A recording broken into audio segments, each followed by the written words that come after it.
Hello, this is a Savage Gear sandeel pencil.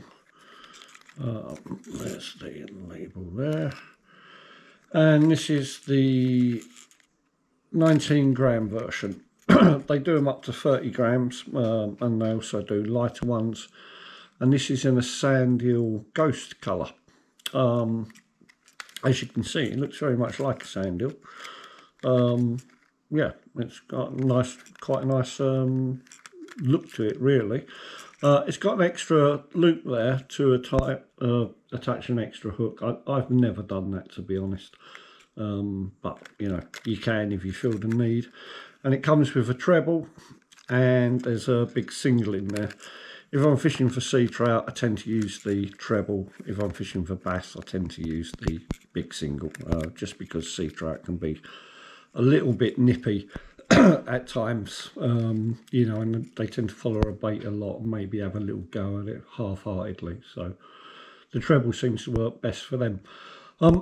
This casts like an absolute rocket.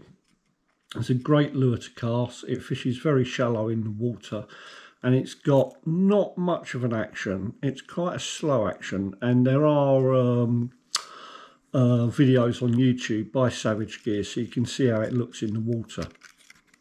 And I've caught bass on these, and I've caught sea trout on them, and I've caught, you know, your normal stuff, pollock, coalfish and mackerel on them. They're a very good lure, but I like them. There's nothing wrong with them at all.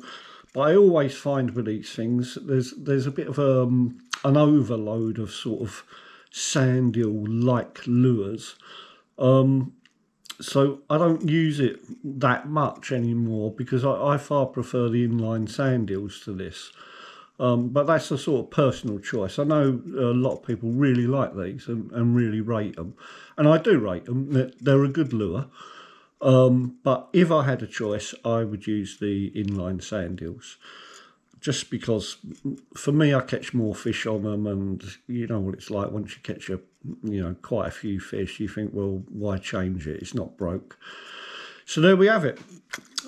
Savage Gear sandeel pencil, a good lure, really good lure. Really like the look of it. They fish well.